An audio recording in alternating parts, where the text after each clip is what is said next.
in my mind.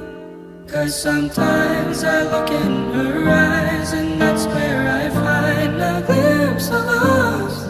And I try to fall for her touch, but I'm thinking of the way it was. Said I'm fine, and said I moved on. I'm only here passing time in her arms, hoping I'll find a glimpse of us. Tell me, say this your glory? Does he laugh the way I did?